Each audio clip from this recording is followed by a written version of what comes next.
Hello दोस्तों, मैं बदल ऐसा गीता के क्लास में आपका स्वागत है। दोस्तों, जैसे कि हमारी मैथ स्पेशल क्लास चली हुई है, तो मैथ स्पेशल क्लास में हम जो डेली क्वेश्चन जो है डिस्कस कर रहे हैं, जो डेली क्वेश्चन हल कर रहे हैं, तो उनमें जो हम एक कुछ ना कुछ जो है खास देख रहे हैं, जिनसे जो है आने वाले एग्ज़ाम में हम किसी भी प्रकार का कोई भी क्वेश्चन ना छोड़ें।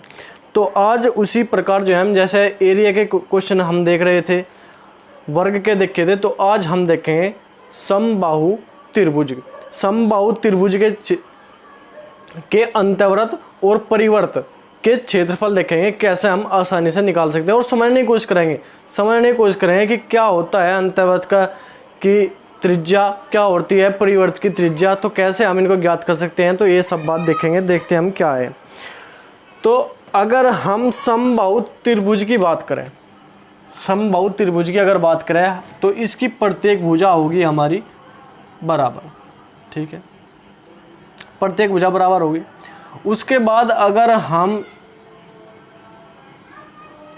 इनके विकर्ण की बात करें, विकर्ण क्या होगा हमारा विकर्ण, अगर हम इसके प्रत्येक विकर्ण की बात करें, ठीक है, तो ये यहां पे काटते हैं, जहां पे ये विकर्ण हमारे काटते हैं, यहां से हमारे जो इसकी जो ऊंचाई होगी, तो इसका अनुपात होगा 2:1। जहाँ पे भी विकर्ण इसके काटेंगे, वहाँ से हमारी जो ऊंचाई या विकर्ण जो हमारे विकर्ण का जो अनुपात होगा, वहाँ से होगा 2:1। ये बड़े वाला हिस्सा 2 और छोटे वाला हिस्सा 1। मतलब समबाहु त्रिभुज के विकर्ण का अनुपात कितना होगा? 2:1। 2:1 के अनुपात में ये विकर्ण आपस में जो है एक दूसरे को काटेंगे, छोटे वाला 1 और बड़े वाला 2। तो ठीक है, ये बात होगी। उसके बाद अगर हम जो है इसकी हाइट की बात करें कि इसकी हाइट कितनी होगी, हमारी भुजा है ए हाइट है, ये हमारा क्या हो गया? समकोण त्रिभुज। यहाँ पे समकोण हो गया, तो समकोण यहाँ पे समकोण त्रिभुज में एक बार देखेंगे कि समकोण, देखो ये समकोण त्रिभुज हो गया, ये हमारा होगा 30 डिग्री और ये होगा हमारा 60 डिग्री, ठीक है। एक बात याद रखेंगे, समकोण त्रिभुज में जो हमारा 30 डिग्री है, इसके सामने वाली भुजा हमारी होगी 1, 90 डिग्री के सामने वाली भुजा होगी इसकी दुगुनी, 30 की दुगुनी, तो मतलब 1 का दुगुना 2, और 60 के सामने वाली भुजा होगी 30 के सामने वाली भुजा का √3, मतलब 1√3, मतलब √3। तो ये बात हमें याद रखनी। समकोण त्रिभुज में 30 डिग्री जो हमारा कोण है, 30 डिग्री कोण है, उसके सामने वाली भुजा होगी 1। 90 डिग्री वाले के सामने की भुजा होगी मतलब 1 का दुगुना, मतलब 30 डिग्री वाले के सामने का दुगुना, मतलब 2। और 60 डिग्री जो 60 डिग्री का हमारा कोण है, उसके सामने वाली भुजा होगी 1 का √3, मतलब 1√3, मतलब √3। तो ये हमारे जो है, ये हमारे रेशियो हमेशा याद रखना, ठीक है, ये हमें रेशियो जो है हमें याद रखना। तो यहाँ पे अगर हम लंब डाल लेंगे, तो ये 2 भागों में, तो ये हो जाएगी हमारा a/2, तो ये होगी हमारी AC जो होगी हमारी a/2, मतलब यहाँ से यहाँ तक ये 2 भागों में बट गई ना। विकर्ण जो होता है ना, विकर्ण जब हम किसी पे लंब डालते हैं, विकर्ण डालते हैं, तो वो जो है भुजा को 2 भागों में विभाजित करता है, 2 भागों में बांट देता है। तो ये होगी हमारी, ये पूरी a है, तो आधी होगी a/2। अब ये a होगी, ये a/2 होगी, तो ये हमारी हाइट जो है, हाइट हम निकाल लेंगे पाइथागोरस फॉर्मूले से। या हम कैसे निकाल लेंगे? ये हमारा 90 डिग्री हो गया, ये हमारा कितना हो गया? प्रत्येक समकोण त्रिभुज का प्रत्येक कोण हो गया 60 डिग्री, तो ये हमारा 60 डिग्री, ये हो गया हमारा 30 डिग्री, ये हो गया हमारा 30 डिग्री। तो 30 डिग्री के सामने की भुजा हमारे a/2, 90 डिग्री के सामने की इसकी दुगुनी, और 60 डिग्री के सामने कितनी होगी? √3 कितनी होगी? ये वाली कितनी हो जाएगी हमारी? √3 a/2, मतलब √3/2a। तो ये हो गया हमारी √3/2a। सिंपल सी बात होगी। अब हम आराम से इसको निकाल सकते हैं अंतःवृत्त और बाह्यवृत्त। अगर हम इसे लंब डाल लें, अब हमारा क्वेश्चन क्या आ गया, ये समकोण त्रिभुज के अंतःवृत्त और परिवृत्त जिसकी भुजा है 12 मीटर, ये भी 12 मीटर, ये भी 12 मीटर, ये भी 12।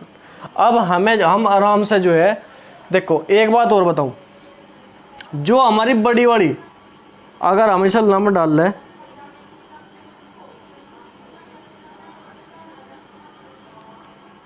लंब डाल ला,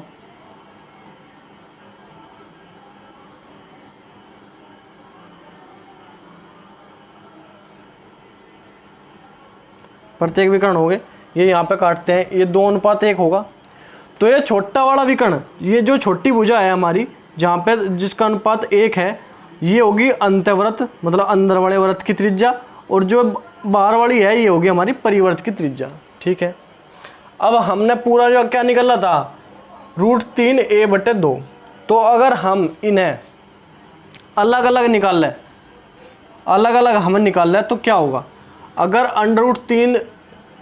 √3a/2 को हम 2:1 में बांट लें, √3/2 मतलब जो ये विकर्ण है, जो ये हाइट है हमारी, ऊंचाई है, इसे अगर हम 2:1 में बांटे तो क्या होगा, अगर हम √3a/2, तो ये हमारे कितने किसके बराबर है, 3 के बराबर, 3 के बराबर। हमें निकालना कितना, 2, 2 से 2 कट जाएगा, √3 से 3 कट जाएगा, √3 बार, तो क्या आएगा a/√3, ये हमारा आ गया बड़ा आर।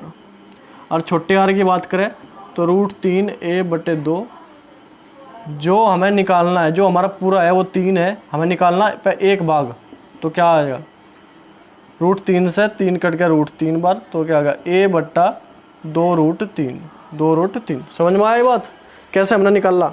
ये पूरी जो हाइट थी हमारी कितनी आई थी, √3a/2। अब √3a/2 को हमने 2:1 में डिवाइड कर लिया, 2:1 में बांट लिया, एक बड़ा आर हो गया हमारा, एक छोटा आर हो गया। कैसे भागा, टोटल कुल के नीचे कुल रखना, जो निकालना उससे करनी गुणा। यह बात आपको मैंने पहले ही बताता हूँ। कुल हमारा क्या है, कुल हमारा है 2 और 1 3, √3a/2/3 क्या निकालना, दूसरा भाग मतलब 2, तो गुणा करेंगे 2 से, तो a/√3। और कुल क्या है, √3a/2 क्या है, कुल 3, हमें कौन सा भाग निकालना, 1, तो गुणा 1 करेंगे a/2√3। ये हमारी अलग अलग त्रिज्या आ गई। अब हम अगर अंतःवृत्त का क्षेत्रफल देखें, अंतःवृत्त का क्षेत्रफल, अंतःवृत्त कौन सा हमारा, ये वाला, तो इसकी त्रिज्या कितनी होगी हमारी, छोटे आर की a/2√3।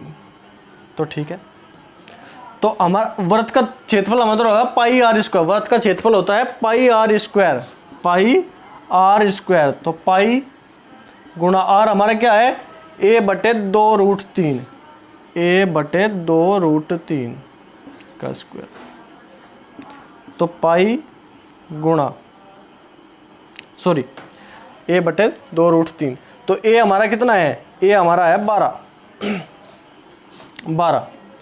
तो 12/2√3, 2 से काट गया 6 पर,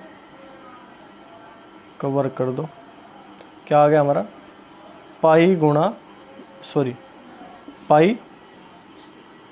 6 छंग 36 और 3 तय 12, मतलब क्या लिख सके हमें से, 12 पाई में मान रखेंगे तो 12 पाई हमारा आ गया। उसके बाद परिवर्त की बात करें, परिवर्त का क्षेत्रफल की अगर बात करें हम, तो हमारा बड़ा आर होगा, तो पाई गुणा बड़ा आर क्या है हमारा, a/√3, a हमारा क्या है 12 मतलब भुजा, 12/√3, 12/√3 का वर्ग, क्या आया, पाई गुणा 144/3, तो क्या आ गया 48 पाई, ये आ गया हमारा 48 पाई। अंतःवृत्त आ गया हमारा अंत्यवृत्त का क्षेत्रफल आ गया हमारा 12 पाई और परिवर्त का क्षेत्रफल आ गया हमारा 48 पाई। इसी तरह जो है हम दोनों जो है क्षेत्रफल निकाल सकते हैं। इसमें समझने वाली बात सिर्फ आर की है, त्रिज्या की, कि अंत्यवृत्त की त्रिज्या हमारी क्या है, परिवर्त की त्रिज्या हमारी क्या है। मैंने आपको बताया कि ऐसे जो है हम लंब निकाल सकते हैं, मतलब इसकी ऊंचाई हमारे जब हम लंब डाल लेंगे मतलब ऊंचाई मिलाओगे तो ये 2 भागों में बट जाएगा, ए बटे 2 हो जाएगा। ये हमारा रूट तीन ए बटे 2। मैंने आपको बताया कि ये जो है ए का √3 होगा, ठीक है। अब √3 ए बटे 2 को हम 2 भागों में बांटेंगे, ये बड़ा भाग ये छोटा भाग, ये 2:1 के अनुपात में होता है। विकर्ण हमारा 2:1 के अनुपात में होता है। जहाँ भी आपस में सारे विकर्ण समकोण त्रिभुज के काटते हैं वो जो है 2:1 के अनुपात में बढ़ जाता है, इस बात को याद रखना। तो इसी प्रकार r जो है हमारा निकलेगा a बटे √3 और छोटा r निकलेगा a बटे 2√3। तो इसी प्रकार हमारी त्रिज्या होगी, एक होगी a बटा 2√3 होगी a बटा √3। तो अलग अलग त्रिज्या आ गई तो हम आराम से जो है निकाल सकते हैं। बड़ी वाली त्रिज्या जो है ये वाली त्रिज्या है, जो ये हमारी परिवर्त की होगी, और जो छोटी वाली त्रिज्या है ये हमारी अंतर्वृत्त की त्रिज्या होगी। इससे हम आराम से जो है अंतर्वृत्त का क्षेत्रफल और परिवर्त का क्षेत्रफल निकाल सकते हैं। आपको समझ में आया होगा। आप देखो एक बार इसे देखो आराम से और फिर जो है अपना नोट्स करो, नोट करके आराम से आपको समझ में आ जाएगा। तो ठीक है, वीडियो आपको अच्छी लगा तो लाइक करो, चैनल को सब्सक्राइब करो और अपने दोस्तों को भी शेयर किया करो। आपके समझ में अगर कोई बात नहीं आए तो उसे कमेंट किया करो। तो ठीक है, आज के लिए इतना ही। धन्यवाद। जय हिंद।